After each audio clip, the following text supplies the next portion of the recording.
आज हम आरोह का पाठ 8 कवितावली लक्ष्मण मूर्छा और राम का विलाप का अध्ययन करेंगे, जिसके कवि हैं गोस्वामी तुलसीदास जी। सबसे पहले तुलसीदास जी के जीवन परिचय को समझते हैं। गोस्वामी तुलसीदास का जन्म बांदा जिले के राजापुर गांव में सन 1532 में हुआ था। कुछ लोग इनका जन्म स्थान सोरो भी मानते हैं। इनका बचपन कष्टों में बीता। बचपन में ही इन्हें इनके माता पिता का वियोग सहना पड़ा। इनका लालन पालन गुरु नरहरिदास ने किया और नरहरिदास की कृपा से इनको राम भक्ति का मार्ग मिला। इनका विवाह रत्नावली नामक युवती से हुआ। कहते हैं कि रत्नावली की फटकार से ही वे वैरागी बनकर राम भक्ति में लीन हो गए थे। ऐसा कहा जाता है कि गोस्वामी तुलसीदास जी अपनी पत्नी रत्नावली से अत्यधिक प्रेम करते थे। वह हमेशा उसके इर्द गिर्द घूमते रहते थे। तो एक बार रत्नावली ने उन्हें कटु वचन कहे और कहा कि जितना प्रेम आप इस हाड़ मांस के शरीर से करते हैं, अगर इतना ही प्रेम आप राम से करते तो शायद आपका उद्धार हो जाता। रत्नावली के ये कटु वचन सुनकर तुलसीदास जी ने उसी वक्त रत्नावली को त्याग दिया और संन्यास ले लिया। विरक्त होकर ये काशी, चित्रकूट, अयोध्या आदि तीर्थों पर भ्रमण करते रहे। इनका निधन काशी में सन 1623 ईस्वी में हुआ।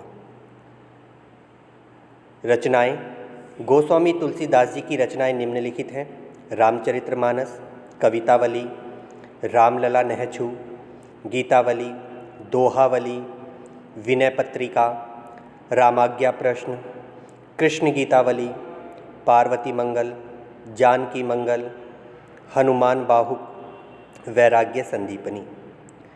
इन सब में रामचरितमानस एक महाकाव्य है, जिसका पाठ हमारे घरों में भी होता है। कवितावली में राम कथा कवित्व व सवैया छंदों में रचित हैं।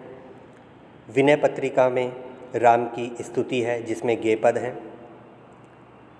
रामचरितमानस अवधी भाषा में रचा गया है, जिसमें चौपाई, दोहा और सोरठा छंद का प्रयोग हुआ है। इनकी भाषा शैली गोस्वामी तुलसीदास अपने समय में हिंदी क्षेत्र में प्रचलित सारे भावात्मक तथा काव्य भाषाई तत्वों का प्रतिनिधित्व करते हैं। उनमें भाव विचार, काव्य रूप, छंद तथा काव्य भाषा की बहुल समृद्धि मिलती है। ये अवधी तथा ब्रज भाषा की संस्कृति कथाओं में सीताराम और राधा कृष्ण की कथाओं को साधिकार अपनी अभिव्यक्ति का माध्यम बनाते हैं। अर्थात इन्होंने जो भाषा प्रयोग की है, अवधी भाषा और ब्रज भाषा प्रयोग की है। उपमा अलंकार के क्षेत्र में जो कुछ प्रयोग वैशिष्ट्य कालिदास की पहचान है, वही पहचान सांग रूपक के क्षेत्र में तुलसीदास जी का है। अर्थात इन्होंने सबसे ज़्यादा प्रयोग किया है जिस अलंकार का, वो है सांग रूपक अलंकार। तो ये था तुलसीदास जी का जीवन परिचय। तो अब हम अपनी कविता की ओर चलते हैं, जिसका नाम है पहला कवितावली। ये है रामचरितमानस के उत्तरकांड से लिया गया है। कवि हैं तुलसीदास। इस कवित्त में तुलसीदास जी ने अपने तत्कालीन सामाजिक व आर्थिक दुर्व्यवस्था का यथार्थ चित्रण किया है। किस भी किसान कुल बनिक भिखारी भाट, चाकर चपल नट चोर चार चेट की, पेट को पढ़त गुन गुड़त चढ़त गिरी, अटत गहन गन अहन अखेट की, ऊंचे नीचे करम धर्म अधर्म करी, पेट ही को पचत बेचत बेटा बेट की, तुलसी भुजाई एक राम घनश्याम हीतें, आगी बड़ बागीते बड़ी है आगी पेट की। किसबी का मतलब धंधा, कुल माने परिवार, बनिक माने व्यापारी, भाट माने चारण यानी प्रशंसा करने वाला, चाकर यानी घरेलू नौकर, चपल चंचल, चार माने दूत, चटकी माने बाजीगर, गुण गढ़त यानी अपने गुणों को बढ़ाने वाला, कलाएं सीखने वाला, अटत माने घूमना, अखटकी यानी शिकार करना, गहन घन माने घना जंगल, अहन माने दिन, कर्म माने कार्य, अधर्म माने पाप, बुझाड़ माने बुझाना, शांत करना, घनश्याम माने काला बादल, बड़बागिते समुद्र में लगी हुई आग को कहते हैं। आग पेट की अर्थात भूख के लिए प्रयोग किया गया है। तो तुलसीदास जी कहते हैं कि इस संसार में किस भी किसान कुल बनिक भिखारी भाट चाकर चपला नट चोर चार चेटकी, अर्थात मजदूर को, किसान को, व्यापारी को, भिखारी को, चारण को, नौकर को, नट को, चोर को, दूत को, बाजीगर को पेट भरने के लिए अनेक काम करने पड़ते हैं। पेट भरने के लिए इन सभी लोगों को अलग अलग कार्य करने पड़ते हैं। पेट को बढ़त कोई पेट के लिए पढ़ता है, गुण गढ़त कोई अनेक तरह की कलाएं सीखता है, चढ़त गिरी कोई पर्वत पर चढ़ता है, तो कोई दिन भर अटत गहन गहने घने जंगल में शिकार करता फिरता है। ऊंचे नीचे कर्म धर्म अधर्म करी। पेट भरने के लिए लोग छोटे बड़े कार्य करते हैं, धर्म अधर्म के कार्य करते हैं। पेट ही को पचित बेचत बेटा बेटकी। और कुछ लोग तो इतने विवश हो जाते हैं कि वह अपनी पेट की भूख के लिए अपने बेटा बेटी को भी बेचने के लिए विवश हैं। तुलसीदास जी कहते हैं कि ऐसी आग, ऐसी पेट की आग भगवान राम रूपी बादल से ही बुझ सकती है, क्योंकि पेट की आग तो समुद्र की आग से भी भयंकर है। आग बड़बागिते बड़ी है, यानी समुद्र की आग से भी बड़ी है आग पेट की आग भयंकर है। ब्रज भाषा का प्रयोग हुआ है, कवित छंद है, अनुप्रास अलंकार की छटा जगह जगह विद्यमान है, अविधा शब्द शक्ति है। तो ये काव्य सौंदर्य था। अब चलते हैं हम अपने अगले कवित की ओर। खेती ना किसान को, भिखारी को ना भीख, बलि बनिक को बनिज, ना चाकर को चाकरी, जीविका विहीन लोग सिद्धमान सोच बस, कहे एक एकन सो कहा जाई का करी। बेदहु पुराण कही लोकहु बिलोकियत, सांकरे सबे पे राम रावरे कृपा करी, दारिद दसानंद दबाई दुनी दीन बंधु, दुरित दहन देखी तुलसी हहा करी। बलि का मतलब है दान दक्षिणा, बनिक माने व्यापारी, बनिज माने व्यापार, चाकर माने नौकर, चाकरी माने नौकरी, जीविका मतलब रोजगार, विहीन मतलब रहित, सिद्धमान मतलब दुखी, सोच मतलब चिंता, वश मतलब वश में, एक एकंसो यानी अपने आप से, काकरी मतलब क्या करें, वेदहु वेद, पुराण मतलब पुराण, लोकहु मतलब लोक में भी, बिलोकियत माने देखते हैं, सांकरे मतलब संकट, रावरे मतलब आपने, दारिद्र माने गरीबी, दसानन माने रावण, दबाई माने दबाया, दुनी माने संसार, दीन बंधु दुखियों पर कृपा करने वाला, दुरित माने पाप, दहन माने जलाने वाला, नाश करने वाला, हाहाकरी मतलब दुखी हुआ, हाहाकार हुआ। तो जो प्रस्तुत कवित है, इस कवित में कवि ने वही अपने तत्कालीन सामाजिक व आर्थिक दुर्व्यवस्था का चित्रण किया है।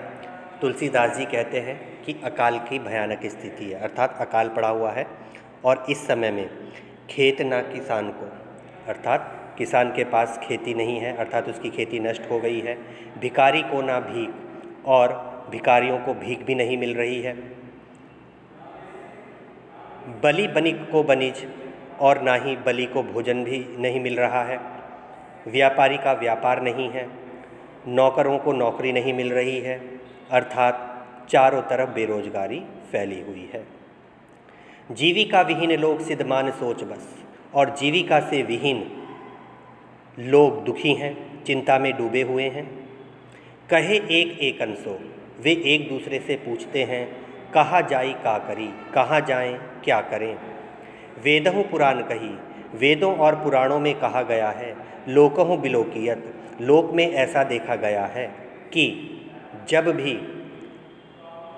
संकट उपस्थित हुआ है तब सांकरे सब पे राम रावरे कृपा करी, तब श्री राम ने ही सब पर कृपा की है। दारिद दसानन दबाई दूनी दीन बंधु, कि हे दीन बंधु, इस समय दरिद्रता रूपी रावण ने समूचे संसार को अपने जाल में फंसा लिया है, अर्थात सब गरीबी से पीड़ित हैं। और ऐसे में हे दीन बंधु, हे श्री राम, आप ही पापों का नाश करने वाले हो और आप ही इस गरीबी को दूर कर सकते हो। चारों तरफ हाय हाय मचा हुआ है। ब्रज भाषा का सुंदर प्रयोग है, कवित छंद है, अनुप्रास अलंकार है। ये काव्य सौंदर्य हो गया। नेक्स्ट, धूत कहो अवधूत कहो रजपूत कहो जोलाह कहो को, काहू की बेटी सो बेटा ना ब्याहब, काहू की जाति बिगाड़ न सो, तुलसी सर नाम गुलामू है राम को, जाको रुचे सो कहे कछु ओ, मांगी के खेबो मसीत को सोइबे, लेबे को एकू न देबे को दो। तो प्रस्तुत जो कवित है, इस कवित में कवि ने तत्कालीन सामाजिक व आर्थिक दुर्व्यवस्था का चित्रण किया है, साथ साथ जातिवाद का खंडन किया है। तुलसीदास जी कहते हैं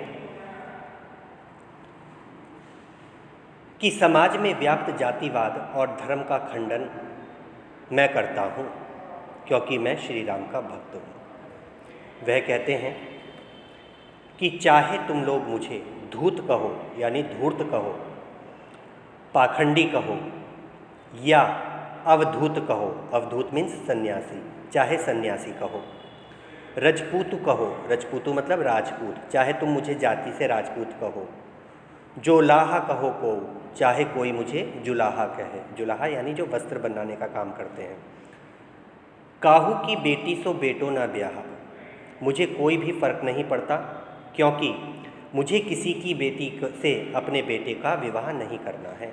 काहू की बेटी सो बेटा ना ब्याह, अर्थात मुझे किसी की बेटी से अपने बेटे का विवाह नहीं करना है जो मैं जाति देखूं। काहू की जाति बिगाड़ना सो, और ना ही मुझे किसी की जाति बिगाड़ने का शौक है।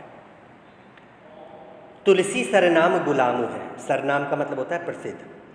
तुलसीदास जी कहते हैं कि सब जानते हैं, संसार में यह प्रसिद्ध है कि मैं श्री राम का भक्त हूँ, अर्थात मैं श्री राम को समर्पित हूँ।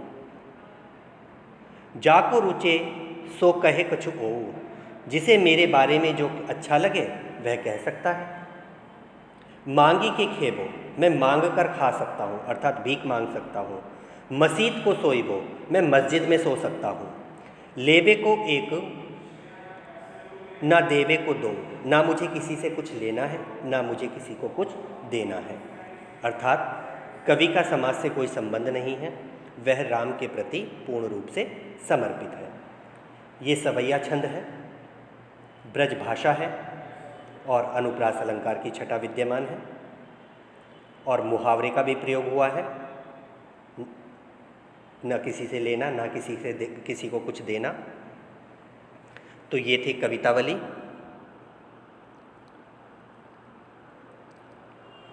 लक्ष्मण मूर्छा और राम का विलाप अगली वीडियो में पढ़ाऊंगा आप लोगों को।